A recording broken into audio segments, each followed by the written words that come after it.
Well, hi everyone. You know what it means if I pop on live? It means it's 5 o'clock somewhere, right? It's 5 o'clock here on the East Coast, and we hit that time a little earlier than some of you. But I know you've been watching, and I appreciate you watching. We have added a YouTube channel, so if you want to find the YouTube channel, you can search Shore Sports Media.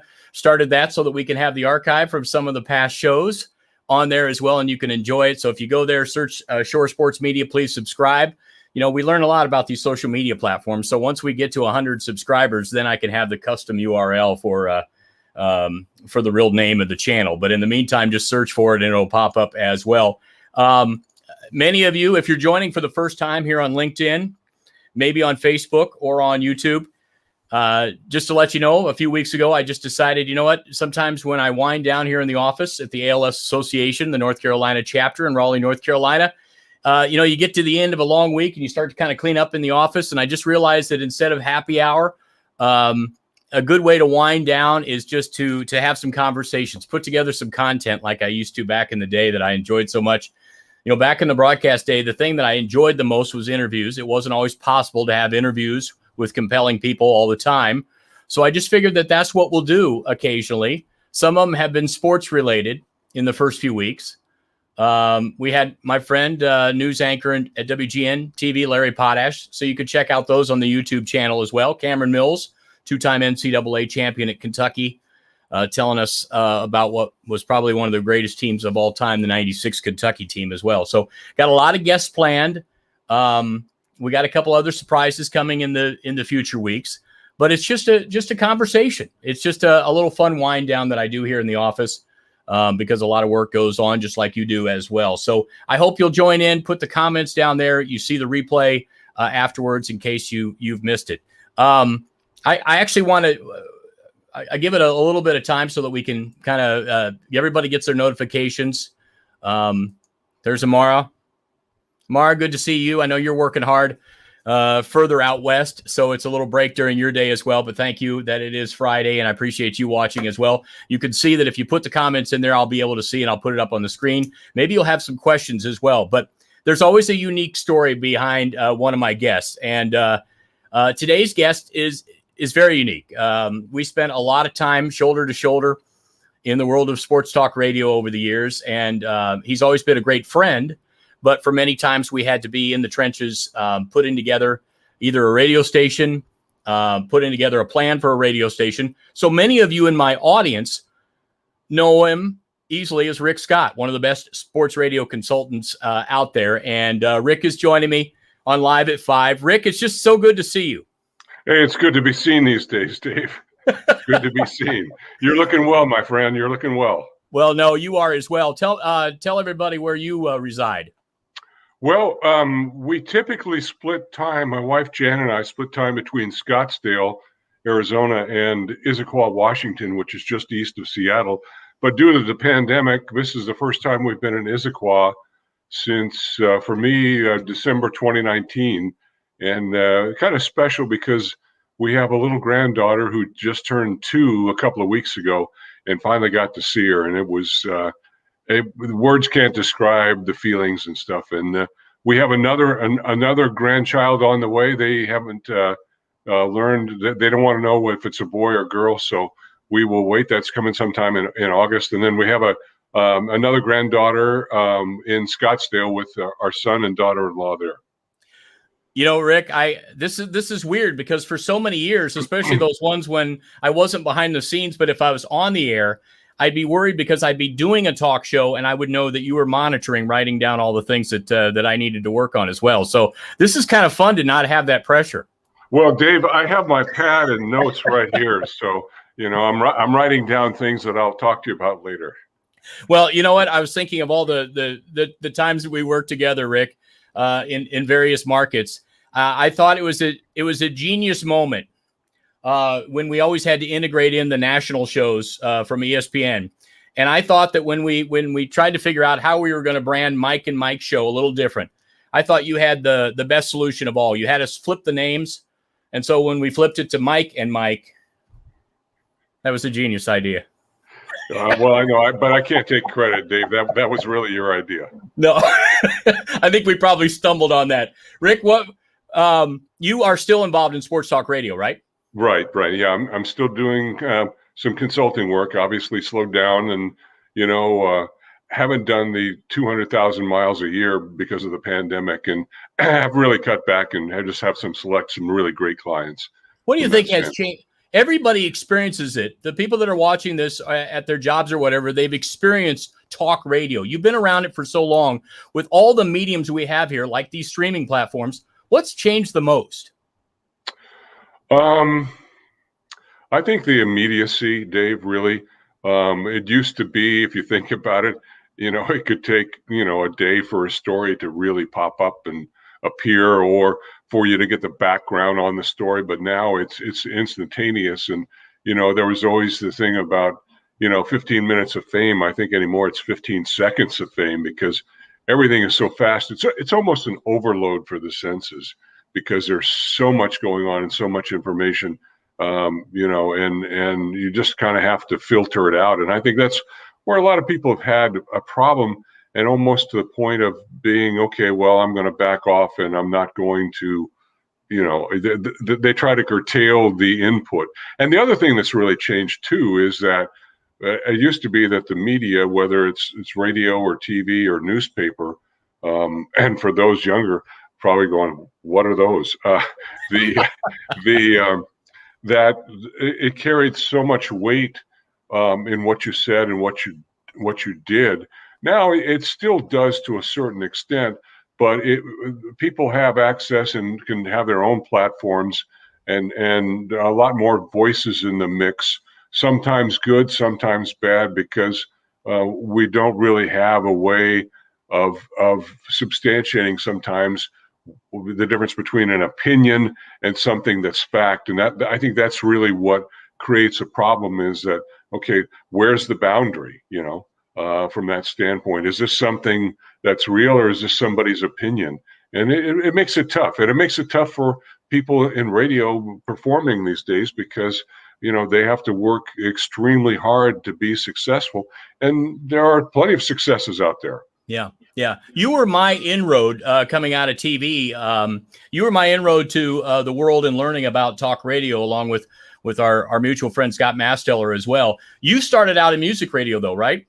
Right. Right. Yeah, I started out in music radio and did pretty much, I did country, I did top 40, I did rock, the whole gamut. I programmed Kink in Portland for a while, which was kind of an adult AOR type of a station, album-oriented rock, for those who don't know what AOR is. And then, got into sports radio and really enjoyed that, and also did some things with talk radio as well, although I prefer sports radio because it's a lot more fun. Talk radio sometimes gets too serious. We have a very interesting twist in the story, and that's coming up in just a minute. But I think that, when we talk about compelling talk, you always had what I enjoyed is you had a different ear. You were a different voice in the room. You could hear, to someone that thinks of, well, my favorite talk show host pops to mind in their head. What usually is a characteristic of someone who is compelling in this day and age? Well, Dave, I think it's somebody who can capture your attention and do it in a respectful, intelligent way, and not browbeating you or trying to sensationalize. Somebody that can give you great opinions, great insight, and really, really jumps out. And I mean, there are numerous personalities in sports radio across the country who do that very, very well. I think it really, and what really drives the format now is personalities. And I think that's the key to the success. And Bruce Gilbert, a good friend of mine, used to say he would always judge talent by if somebody could come into his office and entertain him within 5 minutes and have him engaged, then he knew that they had some magic and some ability as a personality. And I think that still holds true. Somebody walks into your office and engages you. And I mean, we see those people every day, and they're incredible. I mean, I always thought Charles Barkley would make an incredible sports radio talk show host if he could ever show up on time and do it on a regular basis, because he's engaging. He's absolutely engaging. Yeah, no, that's an excellent point. The trends have changed so much. Rick, what has gambling, what has sports betting, what has that done to create the fervor that people want, the constant information? Well, I think Dave, that two things on the sports gambling and gaming is that it always existed. Right now, it's just becoming legalized, and governments and organizations are making money off of it legally.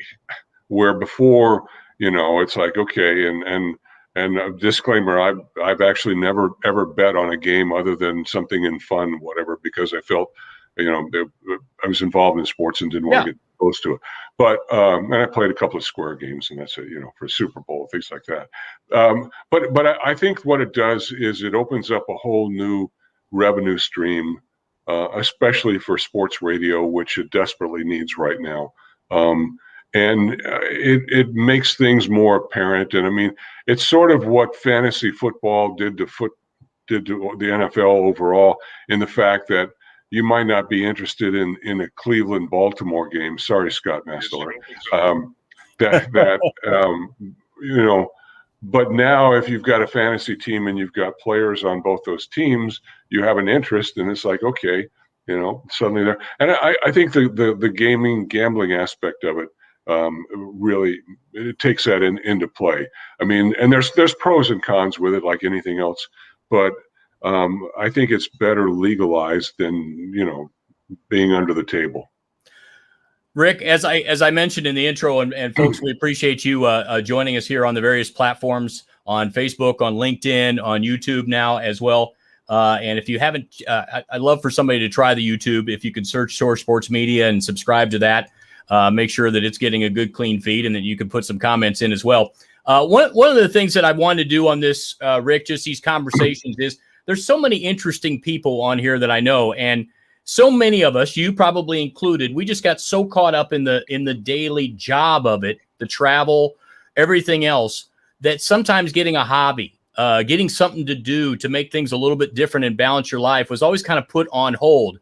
When I have seen some of the things that you've been involved with, and now tapping your artistic ability, I would just wanted to share that, because many people are kind of wondering, how can I do that, and what will it mean to my life? What has tell me what you're doing now, and I'm going to show a little bit of it as well. Well, actually, Dave, I started knitting. Well, see, there it goes. Cat's out of the bag. No, actually, two things. I've dabbled with photography for quite a while. This is robust, more so from the woodworking perspective, and just started out as kind of a hobby, and it got a hobby that kind of got out of control. Yeah, so I do right now. Yeah, I do live edge tables, and this is a shot inside my shop in Scottsdale, and this piece right now, that's called Queensland Maple, and these are raw slabs that I haven't finished. But the woodworking, the live edge stuff, I do tables, I do some live edge art. I actually recently finished a frame for a mirror for a lady. This is a 7-foot eucalyptus mantle that is going into a home that's being remodeled. And the thing is heavy, very heavy. Oh, I bet. From that standpoint. Just different types of wood. This is a piece of Oregon black walnut over there. And then this is Buckeye burl, again, a raw piece, just dabbling with some things that I might do with it. That's green serpentine, the stone in there. And this is ironwood from Arizona.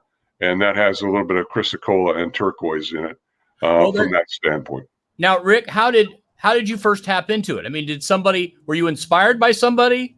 Well, yes, actually, my wife Jan is an incredible artist. She does abstract on it's acrylic on canvas, and she actually asked me to make a picture frame for her, and that's kind of how I got started.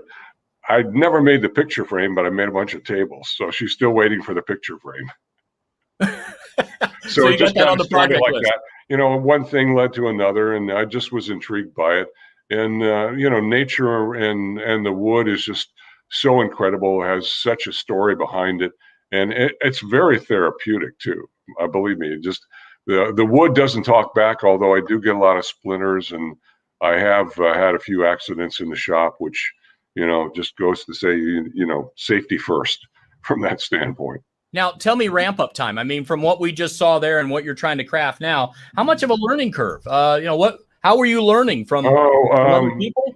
Yeah, well, I mean, the one great thing about YouTube is that you can pretty much search anything and different techniques, and I've done a lot of that. I've taken a few classes too, a couple of classes from one of my favorites. His name is Michael Fortune, and he's a Canadian woodworker. And Michael is spectacular. He's done work for the Canadian Embassy and their embassies around the world, a lot of government buildings in Canada. And his pieces, he sold some pieces for as much as $25,000. And I'm not anywhere near that. And Michael is just spectacular. He's got his whole facility is about an hour northeast of Toronto. And I'm hoping at some point, once things calm down with the pandemic, to be able to get up and see him at his location and check it out, because he's got a whole setup, and he's got intern programs and all kinds of stuff. But just a phenomenal guy, and just one of the nicest guys you'd ever meet. He's just very unassuming and has a passion for what he does. Which makes it a lot of fun. So I've taken a few classes along the way, and then I've done a lot of studying, research, and some of it is trial by error too. You try certain things, you go, hey, that works, or boy, that really looks bad, so I'm not going to do that again from that. But it's real unique, and I guess to show you just some of the unique things there. Yeah, please. Yeah, I've got this is a piece of stone that I use for inlay, and I don't know if you can see that, but this is petrified peanut wood. Okay, look at that. Yeah, petrified peanut wood. So I do this as an inlay in the voids from that, and then it's just remarkable with the stone and with the wood. This is a piece called Mookite, and it's from Queensland, Australia. But you can see how we're going to get the light on that. You can see how intricate it is, and that's all nature, right there. Now wait a minute. So where do you find those pieces? Are you out acquiring them as well? Well, I'm fortunate that there's a huge, it's called Rock and Gem Show in Quartzsite, Arizona, and it's January through February every year. And Quartzsite's about a little over 2 hours east of Phoenix, and there are people who come from all over the country to sell rocks, and it's pretty spectacular. And I usually go out there at least once during the session, sometimes twice. And I don't know if you can see that looks like it's painted. It does. But this is paint up here in the corner over here, the white dot. But the rest of it is the actual stone. And here, this is the texture of the stone. This hasn't been painted. That's the actual texture of the stone, or the color of the stone, which is just remarkable. I mean, and the picture really doesn't do it justice, but it looks pretty good. I mean, I can see it pretty good on there. Yeah, no, and the wood is spectacular. I like working with burls because burls have unique patterns and stuff, and I've done all kinds of things. I've got pretty good source. This is again Buckeye burl, and this is I think this is a wall piece that I did for some people in Reno.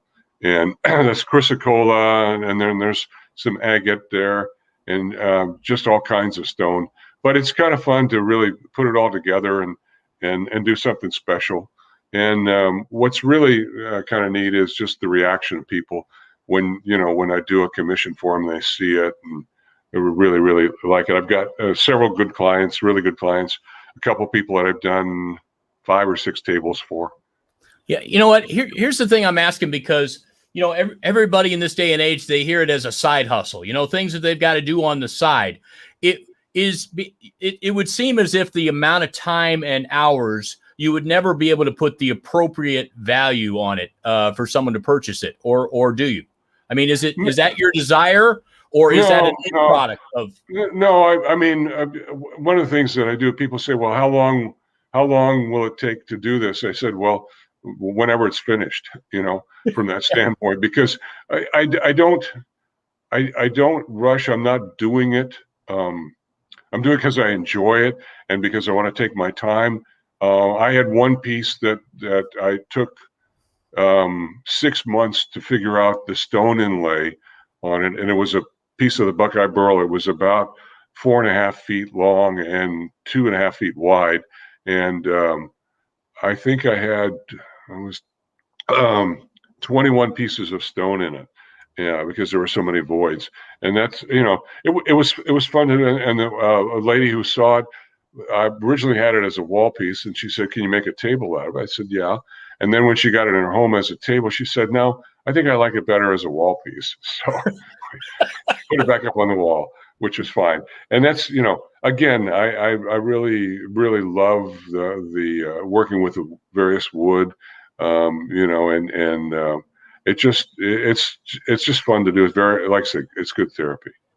Rick, I started this because I said, you know what, I think there's a motivational message out of a number of things. And I don't want to go that you went from workaholic in any way to right to this. I mean, you could swing the stick in golf.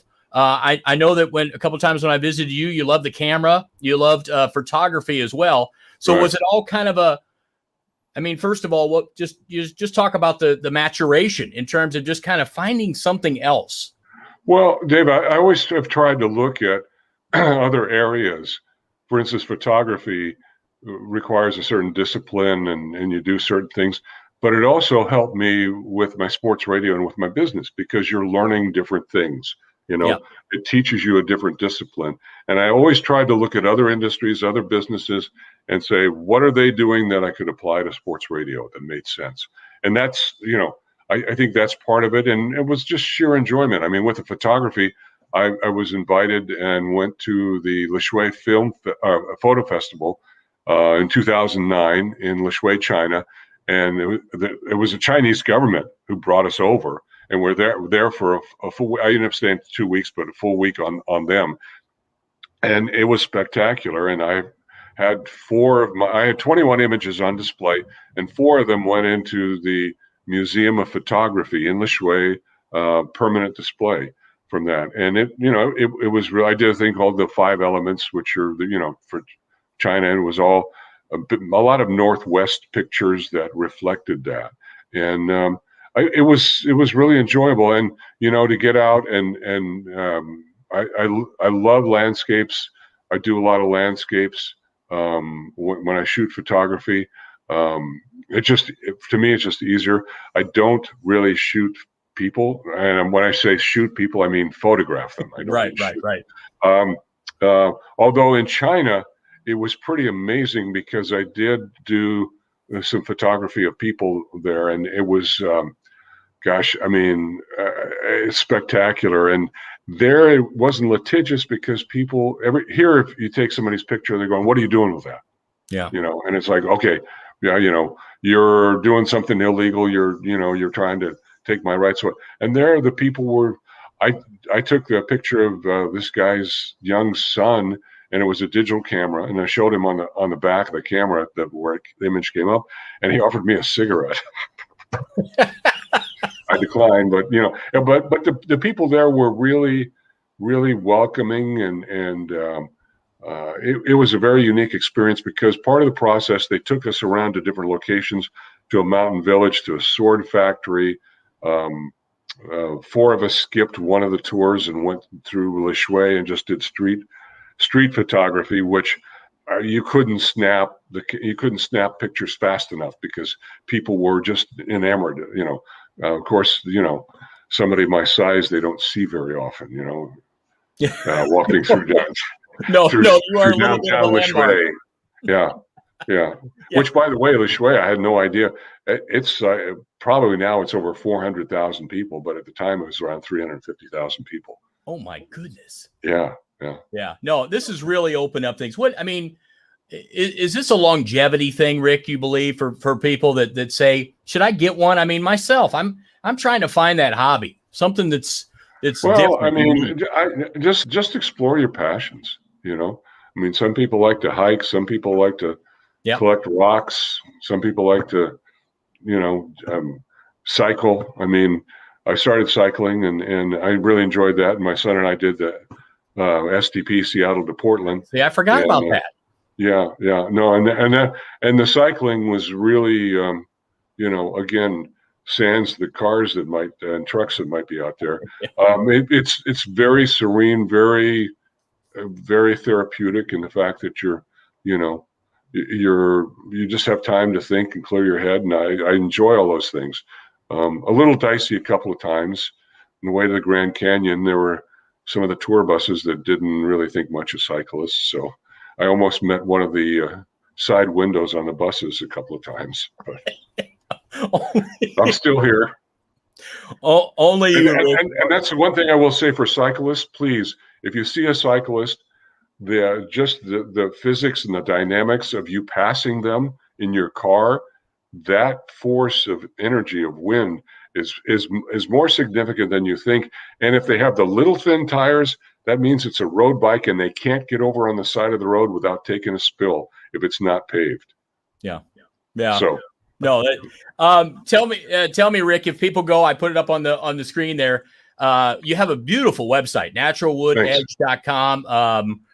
You know, I get nothing for promoting this. I've got some books over here of my friends. If I see that they finally do a book project, I buy it. I went to your site. It looks good. What are people going to find there?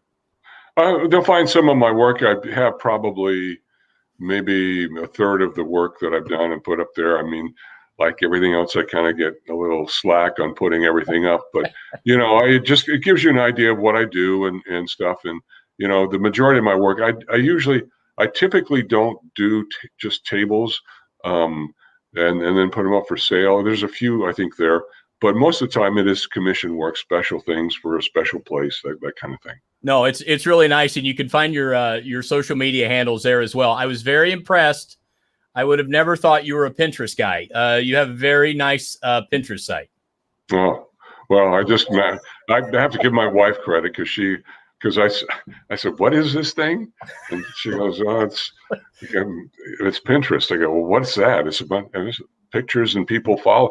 And it's amazing because I put up several things and gotten quite a few hits off of it. It's you know, I mean, social media is kind of hit and miss. It kind of depends if you hit the algorithms right. You know, you can take off. So no, it's fascinating. Hey, the one thing I wanted to say, Dave, is congratulations to you and kudos for you for stepping in and doing what you're doing there. Not an easy task, especially these days with the charities and all the things going on. But kudos to you. That's pretty remarkable what you're doing, and very, very impressed by it. You know, Rick, I appreciate that. That means a lot coming from you as well. I talked to another media person that I had dinner with finally post-COVID last night, and you know, it's a real gear change. You know, but he was surprised to hear. You know what? We found that during COVID times, very, very people did not lose their thought of being generous, you know, for others, which I was very pleased with. And for anybody out there in the nonprofit world, if you can go through a period where we did not have to lose any services provided to patients in the ALS community or in the state, that says a lot. So, you know, there are good people out there. There's a lot of needs out there. And, you know, it's a complete reversal. And you've gone through that as well, Rick, as well. So I appreciate that. It's there's wonderful people in this organization, in our national organization, and all around in the nonprofit world.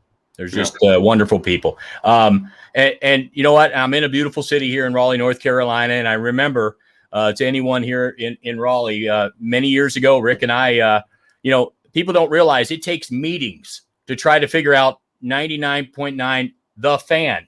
You know, you know how a piece of paper could really fill up with just ideas, didn't it, Rick? Oh yeah. Oh, absolutely.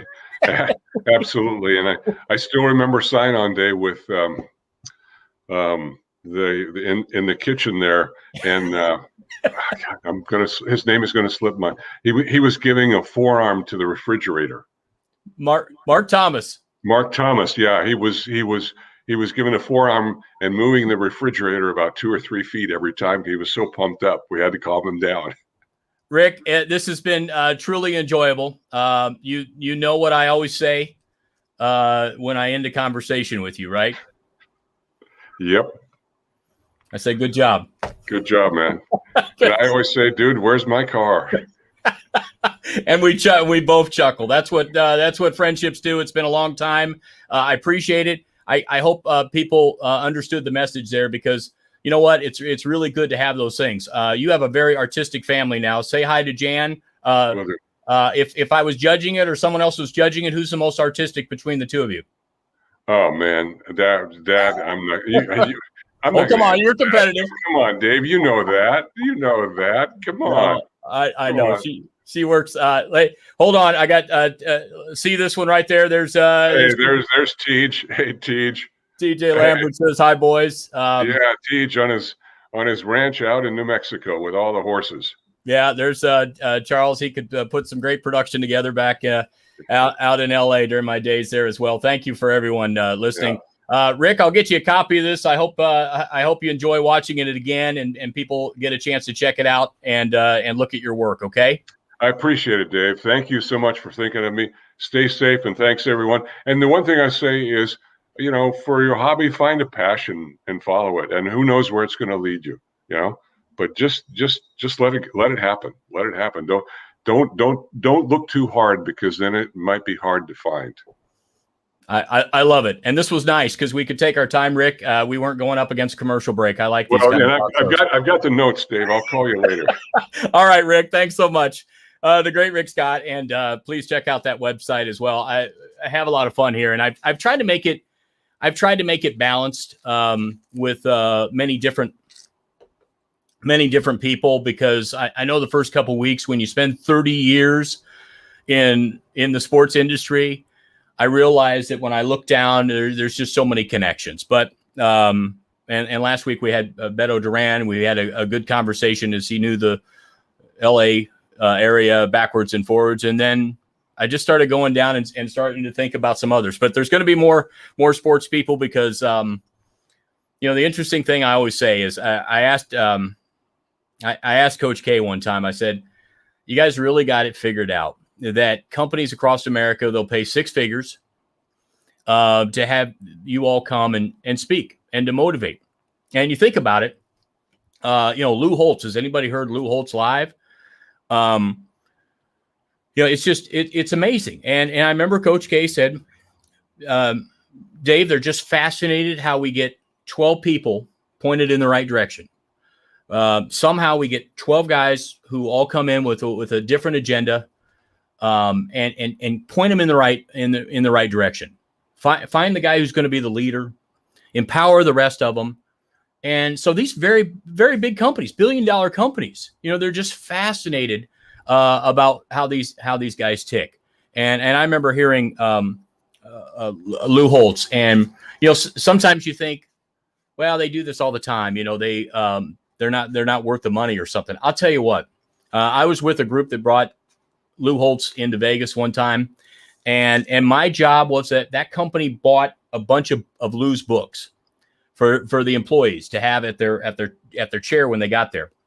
And my job was sitting in the hotel room with piles of books, and I volunteered to do this because I knew what kind of access it would be. I handed a book to Lou. Lou had a list, and it would be Lisa from the front office. And Lou would just, Lisa, you are in an incredible spot to be a frontline person to deliver the message and the friendliness and the morale of this company. Thank you for what you do.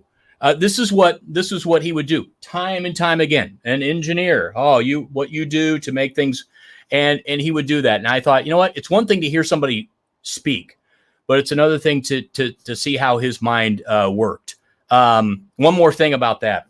At that time, Lou had been obviously great success at Notre Dame, had gone to South Carolina, completely turned things around after the first year. But it was bargain basement early on. And, you know, I have told this story a couple of times, but Lou said, you know, the funniest thing was every football organization, every school, they had their big alumni preseason gathering. And he said, I went in there to the South Carolina one, and I did everything that I did at Notre Dame. I started to tell him we were going to win a title, and we were going to do this and that. And he had all the emotions to it, and he was fist pumping or whatever. And he said it wouldn't take very long at Notre Dame, and everybody rose up. And they were getting into it as well and cheering and same.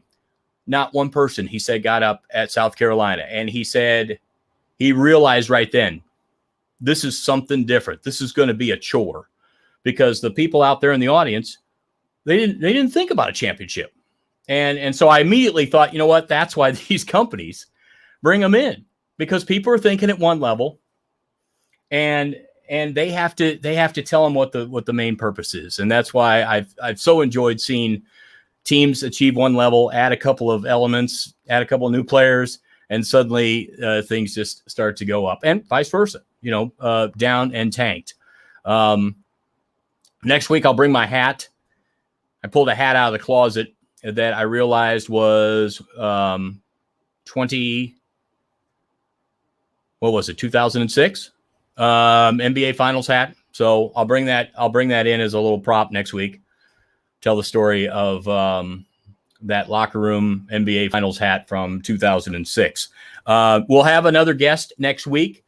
We'll also have a nice announcement of a little podcast content. And so please do the YouTube if you can. Let me put that up again. Shore Sports Media, just search it. Please subscribe. After we get 100 subscribers, you can already find all the past episodes of this little production called Live at 5. We had an entire department that worked on coming up with that name. And then also I'll unveil something that means a lot to me in the coming days. Okay. And we will, it is ALS related. We have a huge walk across North Carolina, and I'll be unveiling my Facebook fundraising team as well. So we'll spend some time dedicated to providing some entertaining content along the way as we fundraise as well. So appreciate everyone giving comments during the week. I've been amazed when I talk to somebody and they say that they've watched. I didn't expect that, but hopefully we just bring a little smile to you. I'll take suggestions, and I'll start to give you a little heads up on some of the people that I've kind of pegged that I'm trying to get in the future when they're available. So that's it for Friday. I hope you have a great weekend. It is just so nice out here in North Carolina. I hope it is wherever you are as well. Have a blessed weekend. Thank you for watching, and we'll see you next week for Live at 5.